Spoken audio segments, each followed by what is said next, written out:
श्री गुरुवे नमः। ओम शांति शांति शांति। प्रणाम भगवान। भगवान अभी हमारा सत्संग मुंडक सुधा मुंडक उपनिषद प्रवचन श्री स्वामी अखंडानंद सरस्वती जी महाराज द्वारा विरचित और स्वामी जी ने प्रवचन के माध्यम से व्याख्या की है। प्रवचन नंबर 6, मंत्र नंबर 6 और 7, अक्षर तत्व का जगत कारण तत्व से सत्संग लेते हैं। भगवान एपिसोड नंबर 3 लेते हैं।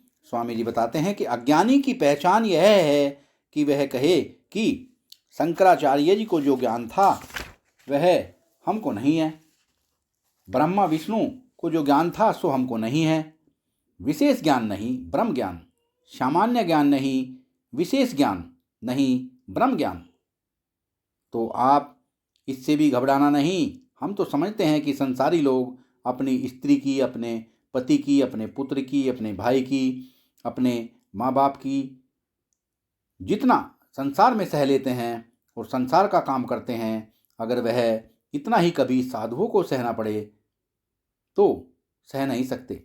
बड़े सहिष्णु, बड़े तितिक्षु, लेकिन तुम पैसा कमाने के लिए, घर गृहस्थी चलाने के लिए सहते हो और ये महात्मा ब्रह्म ज्ञान के लिए सहते हैं। वाह भगवान वाह। तुम्हारे अंदर कोई सहिष्णुता की कमी हो सो बात नहीं। तो देखो वेद में यह लिखा है, तमेव धीरो विज्ञाय प्रज्ञाम कुर्वीत ब्राह्मणा। धीर पुरुष उसको जान सकता है जिसकी सहिष्णुता तुम्हारे अंदर है। धन कमाने से तुम्हारा प्रेम जितना प्रेम है, सिर्फ इतने प्रेम से ही ईश्वर की प्राप्ति हो सकती है। परिवार चलाने में तुमको जितना सहन करना पड़ता है, इतने से ही तुमको ईश्वर की प्राप्ति हो सकती है। तमेव धीरो विज्ञाय प्रज्ञाम कुर्वीत ब्राह्मणा। इस पहले इसका सत्संग द्वारा, शास्त्र द्वारा प्रोक्ष रूप से जान करके अपनी प्रज्ञा को अप्रोक्ष ज्ञानवती बनाएं। कौन बनावे कि धीरा। नानु ध्यायेद बहून शब्दान वाचो विंगलापनम ही तत्। इसमें बहुत पढ़ाई लिखाई की जरूरत नहीं पड़ती। जरा इस समझदारी की जरूरत पड़ती है कि मैं कौन हूँ। दुनियादार लोग यह समझते हैं कि हमारी बेटी कैसी है, हमारी बहू कैसी, हमारा बेटा कैसा, यह काम धंधा कैसा, और महात्मा लोग सोचते हैं मैं कौन। को अहम कस्मिंदम जातम को अश्य कर्ता च विद्यते। जब तुम्हारे विचार की धारा बहिर्मुख न हो करके अंतर्मुख होगी और बाहर के दुख भी तुमको नहीं छू सकेंगे और बाहर के सुख भी तुमको नहीं छू सकेंगे। सुख खींचते हैं, उसकी सुगंध खींचती है, और दुख खींचते हैं, दुख भी न खींचे और सुख भी न खींचे। तब क्या होगा कि तब धीर जो है, यत धीरा भरत योनिम परिपश्यन्ति, उस भूत योनि को, संपूर्ण जगत के कारण को देख पाते हैं। अब देखो इसमें परिपश्यन्ति के परि पर आपको एक विचार सुनाते हैं। दुनिया में पश्यन्ति जो क्रिया है, पश्यन्ति, यह बिल्कुल विवर्त रूप क्रिया है। जहाँ मूल धातु बदल जाती है वह क्रिया विवर्त हो जाती है। भाई धातु कैसे बदल गई? मूल धातु है दर्शने, और क्रिया का रूप क्या है? पश्यन्ति। इसमें दर्श कहाँ जुड़ा भाई? बोले तुम्हारी आंखें खो गई तब देख रहे हो। हैं तो सब ब्रह्म, हैं तो सब परमात्मा, लेकिन जो आंख थी, दृश्य थी, वह खो गई। अब क्या देखने लगे कि जगत पश्यन्ति। यह ब्रह्म पश्यन्ति नहीं है, जगत पश्यन्ति है। दृश्य का पश हो गया।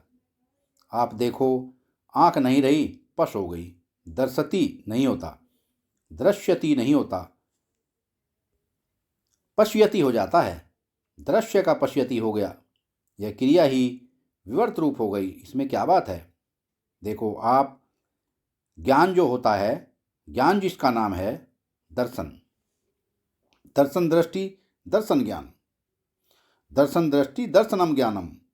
तो यह जो ज्ञान होता है यह देश का भी प्रकाशक होता है, इसलिए देश से परिच्छिन्न नहीं होता। काल का भी प्रकाशक होता है, इसलिए काल से परिच्छिन्न नहीं होता। काल से भी परे है, काल से भी परे है तो अकाल है, अदेश है। और वस्तु का प्रकाशक होता है, इसलिए वस्तु से परे होता है। जो लोग वेदांत के प्रेमी हैं उनको सुनने की बात सुना रहा हूँ कि ज्ञान जो है वह अविनाशी होता है, काल से परिच्छिन्न नहीं होता, परिपूर्ण होता है, देश में परिच्छिन्न नहीं होता है, देश से परिच्छिन्न नहीं है, और अद्वितीय होता है, माने विषय से परिच्छिन्न नहीं है। अविनाशी, परिपूर्ण, अद्वितीय होना ज्ञान का माने चेतन का स्वरूप है। चेतन अद्वितीय होता है, परिपूर्ण होता है, अविनाशी होता है, तो इसके आने जाने की कहीं जगह नहीं होती। यह न पूर्व जा सका न पश्चिम, क्योंकि पूर्व पश्चिम तो इसमें जाहिर किया। न ऊपर जा सकता न नीचे, न बाहर न भीतर, न घड़े में न कपड़े में, कहीं जा ही नहीं सकता। जाना आना ज्ञान में शक्य नहीं है। चेतन कहीं न होवे तो जाए, कहीं तो ज्ञान के भीतर है, कभी होवे तो कभी न जाए, कभी तो ज्ञान के भीतर है। कुछ होवे और कुछ में जाए, कुछ तो ज्ञान के भीतर है। भीतर नहीं है, ज्ञान ही है, तो ज्ञान में आना जाना नहीं होता। देखो, एक और नियम आपको सुना देते हैं। ज्ञान नहीं होता, ज्ञेय का ज्ञान होता है, वस्तु का ज्ञान होता है, ज्ञान का ज्ञान नहीं होता। ज्ञान कभी दृश्य नहीं होता, ज्ञान कभी जड़ नहीं होता, ज्ञान कभी देश परिच्छिन्न नहीं, काल परिच्छिन्न नहीं, वस्तु परिच्छिन्न नहीं, ज्ञान कभी ज्ञेय होता ही नहीं। ज्ञान का विषय ज्ञान नहीं होता और ज्ञान के सिवाय दूसरी कोई वस्तु नहीं है।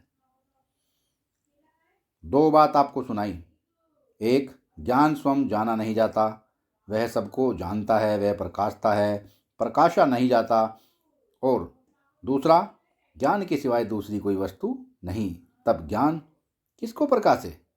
देखो, ज्ञान में ज्ञान को प्रकाशित करने का जो सामर्थ्य नहीं है और ज्ञान में जो प्रकाशित होने का सामर्थ्य नहीं है, यह अज्ञान नहीं आ गया भला। इसी बात को समझो कि असल में कोई दूसरा है ही नहीं, तो ज्ञान ही ज्ञान है। ज्ञान के सिवाय दूसरा कोई है नहीं, और ज्ञान का स्वरूप है प्रकाशित करना। तो किसको प्रकाशित करे? तो अपने आप को ही हजारों रूपों में प्रकाशित करता है। यह सब ज्ञान है। घड़ा ज्ञान है, कपड़ा ज्ञान है, मकान ज्ञान है, स्त्री ज्ञान है, पुरुष ज्ञान है। अपने आप को ही है ज्ञानात्मक। स्वयं पश्यति स्वयं दृश्यते, यह स्वयं देखता है और स्वयं देखा जाता है। वाह भगवान वाह। इसमें एक बात और आपको सुनाता हूँ, ज्ञान भ्रमण कैसे करता है। अब जरा भ्रांति की बात सुनाता हूँ भला।